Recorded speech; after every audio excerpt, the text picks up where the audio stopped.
Rame-rame netizen ini menyerang SBY. Waduh. Ini kenapa? Ini terkait dari tweetan atau cuitan dari mantan presiden ke-6 Indonesia Susilo Bambang Yudhoyono soal Danantara nih, Positive People. Kita tahu jelang akhir Februari 2025 lalu SBY ini hadir ikut meresmikan Danantara. Karena kalau nggak salah nih SBY ini ada jabatan juga ya di Danantara sebagai pengawas atau apalah gitu ya. Kalau nggak salah gitulah, pokoknya ada jabatannya bersama dengan Joko Widodo. Lalu seperti apa cuitan dari SBY ini yang memancing respon gitu kan ya dari warganet? Kita langsung aja reaction bersama Positive People. Jangan lupa subscribe Aksa Nation terlebih dahulu. Terima kasih pastinya buat yang udah mau subscribe. Oke, jadi SBY ini bilang, saya mengamati Danantara yang diluncurkan Presiden Prabowo 24 Februari 2025 lalu mendapatkan tanggapan dari kalangan ekonom, pengamat, dan juga politisi. Yang saya tangkap, sejumlah kalangan mengkhawatirkan kalau Danantara ini tidak memberikan manfaat dan justru sebaliknya bakal menjadi masalah bagi perekonomian Indonesia.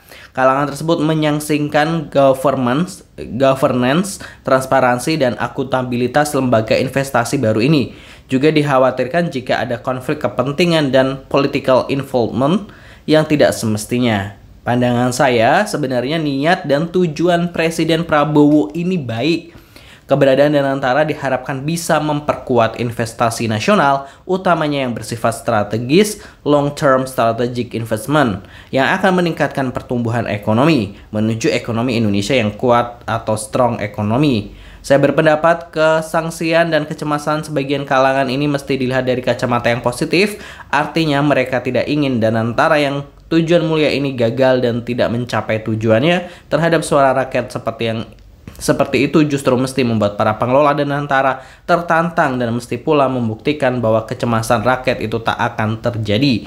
Kuncinya, Danantara harus benar-benar memiliki good governance, expertise atau kecakapan para pengelola Danantara, economic and business judgment yang tepat dan prudent, akuntabilitas dan transparansi, kepatuhan pada pranata hukum, dan ada progres yang positif dari waktu ke waktu. Pengelolaan Danantara juga mesti bebas dari konflik kepentingan alias politics free, dan kemajuannya secara berkala diinformasikan kepada masyarakat. SBY 2 Maret 2025. Wow, ini mendapatkan 1, juta kali tayangan. Gimana? Menurut Positive People gimana? Langsung aja kita lihat respon dari warga X atau warga Twitter, warganet seperti apa. Government should be as transparent as Kenya's wife Gramedes. Oh gitu ya. Kepercayaan sulit didapat di tengah maraknya korupsi dan koruptor yang ditangkap. Apakah nantinya Danantara bisa mengalahkan Pertamina? Mungkin. Kalau orang-orang yang bermasalah dengan korupsi ada di situ, finalis OCCRP aja diberi semangat, pesimis lah Pak gitu ya. Ini ada yang sambil mengupdate Liga Korupsi ya Indonesia. Oke, selanjutnya beli Pertamax isi Pertalite bayar polisi. 2025 Indonesia di atas Jepang dan Inggris. Waduh. Wes dipastikan tenan Pak gitu ya. Ada mempertanyakan, wes dipastikan tenan Pak, selama manusia yang satu ini dan antek-anteknya terlibat dalam kegiatan apapun, sangat dimungkinkan akan menimbulkan malapetaka. Waduh, gambar Pak Jokowi nih. Aduh. Setuju dengan pendapat Bapak, gimana kita tidak khawatir yang duduk di lembaga Danantara adalah orang-orang yang sudah tidak diragukan lagi kegagalannya dalam mengelola sebuah badan usaha. Ada Erick Thohir yang sudah berpengalaman membangkrutkan BUMN, ada Jokowi finalis OCCRP. Waduh, sindiran netizen gitu ya. Terus ada yang komen lagi, saya prihatin gitu ya. Danantara isinya orang-orang yang nggak profesional, syarat dengan koneksi dan lain-lain. Danantara harus diisi orang-orang bersih, profesional, mempunyai jiwa mengabdi. Harus ada sanksi tegas bila ada penyelewengan. Sanksi gantung di Monas, miskinkan harus ada di lembaga independen, orang-orang bersih untuk mengawasi. Lanjut, figur finalis OCCRP yaitu Pak D. Jokowi, keluarga dan kroninya masuk dalam pengurus membuat ketidakpercayaan publik terhadap Danantara. Kegagalan Jokowi 10 tahun yang sudah memporak-porandakan tantangan kehidupan berbangsa dan bernegara. Saya lebih percaya Dewan Penasihat Danantara terdiri dari Trump, Zelensky, dan Netanyahu, Pak, gitu ya. Foto termahal di dunia. Betul sekali Pak apa yang Anda sampaikan, tapi justru paragraf kelima dari Bapak yang dikhawatirkan tidak tercapai karena pengaruh atas kegagalan proyek ini dampaknya sangat besar khususnya bagi rakyat. Pak, melihat betapa bobroknya para pejabat di negara kita bikin warga skeptis Pak. Saya nggak cemas Pak, saya yakin dan percaya Danantara memang tujuannya untuk dikorupsi rame-rame. Waduh. Aduh, ini udah ada yang optimis ya. Yakin dan percaya Danantara memang tujuannya untuk dikorupsi rame-rame. Gimana bisa percaya kalau kami sebagai masyarakat dihantamin terus fakta soal mega korupsi Pak? Asabri, Jiwasraya, Pertamina, apalagi elit-elitnya juga nggak jadi contoh yang baik soal efisiensi. Orang tua aja kalau mau ngajarin hal-hal baik harus bisa ngasih contoh kepada anaknya. Waka-waka kakak gitu ya.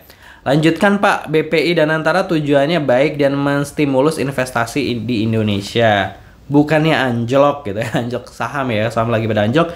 Semua yang dimintakan pertanggungjawaban di akhirat. Bila untuk kemaslahatan umat maka bisa dilanjutkan, bila mendatangkan mudarat untuk umat maka bisa ditinggalkan. Semoga Allah memberikan kita petunjuk dan memberikan kita rezeki yang baik dan halal gitu ya. Niatnya sih baik dan mulia, tapi Mulyono dan kroni-kroninya yang menanganinya. Maka saya sangat pesimis akan sampai kepada tujuan yang mulia. Malah akan semakin rakyat menderita dan sengsara karena melihat kebanyakan sifat-sifat para pejabat haus kekuasaan dan keuangan. Jadi tidak percaya. Ambil pelajaran yang udah-udah Pak, gagal mulu ujung-ujungnya korupsi berjamaah. Siapa yang percaya pemerintah sekarang kalau isinya orang-orang koruptor gitu ya. Sumpah pun dilecehkan apalagi Danantara. Bahasa khas SBY aman, bisa ikut kiri, bisa nebeng kanan, error ya aman, sukses ya aman gitu ya. Bagaimana rakyat bisa percaya sedangkan di dalamnya ada orang-orang bermasalah, nominator koruptor ada di situ juga. Saran saya Pak SBY bisa jadi penggerak kebenaran dan kejujuran, tidak harus di dalam karena berisiko konflik kepentingan. Thanks gitu ya. Udah benar jadi pelukis aja Pak. Jujur Pak SBY Yudhoyono, saya sangat kecewa dan khawatir sama Bapak kenapa ikut launching Danantara, karena kelak Danantara diselewengkan atau dikorup, Bapak pastinya akan dijadikan kambing hitam dan reputasi Bapak sebagai Bapak bangsa akan hancur dan Partai Demokrat pasti akan kena imbasnya. Saya percaya Pak SBY, tapi saya tidak percaya sama sekali sama pengelolanya di mana para koruptor menjadi pengelolanya. Intinya gitu ya. Pak, koruptor kalau nggak ngaku mereka itu orang baik dan jujur, mereka gimana bisa korupsi Pak? Stop berharap orang Indo makin bodoh Pak, masih kurang kaya kah gitu. Fafifu was tidak ada intinya huf gitu ya. Yakin Pak gitu ya. Dengan kasus yang sudah-sudah dan antara reinkarnasinya Tapera, kenapa Bang datang ikut meresmikan kenapa Bapak datang ikut meresmikan Danantara? Sepakat Pak, Danantara dibentuk untuk memperkuat perekonomian Indonesia. Optimis Indonesia akan lebih baik. Tenane Pak gitu. Sebelum terlambat Pak, minta Presiden mengganti pengurus Danantara yang tidak dikenal reputasinya di dunia investasi gitu ya. Saya percaya bahwa kedepannya Danantara akan menjadi sumber pendapatan negara yang sangat besar. Udah kelihatan suram Pak, maaf Pak, tapi dalam konteks good governance saja dalam realitanya masih kontradiktif gitu. Maaf Pak, di dalam statement Bapak bilang harus bebas dari konflik kepentingan. Kenyataannya pemimpin negara yang baik tidak berbisnis dengan rakyatnya. Jenderal, nitip komen dikit Pak, ora percaya. Infoloker jadi tukang sapu di Danantara Pak. Haha. Saya merasa sedih membaca kolom komen yang mirip di posting Bapak sebagai warga negara yang baik. Ada baiknya kita turut mendorong dan paling tidak berdoa supaya dicita-citakan sukses berdampak bagi rakyat semua. Gitu ya. Tujuan yang baik juga kah Pak untuk kami kaum kuli gitu ya. Kan sebenarnya banyak banget kayak BUMN tujuannya baik gitu kayak, terus Jiwasraya tujuannya baik, terus Pertamina dibikin ya tujuannya baik gitu pastinya, tapi ya kalau pelaku korupsinya masih bisa bebas, hukumannya gak berat di Indonesia ya, bagaimana publik bisa percaya gitu ya. Gue sempat dengar statement siapa ya, pokoknya sempat lewat di Twitter bahwa soal seperti Danantara ini negara yang udah sukses menjalaninya itu kayak Cina sama Singapura gitu kan ya. Nah, Salah satu kunci suksesnya mereka apa? Yaitu koruptor di negara tersebut memang dihukum seberat-beratnya. Nah, kalau menurut Positive People, baiknya gimana? Silahkan tulis di kolom komentar. Jangan lupa subscribe Aksa Nation. Terima kasih. Wassalamualaikum.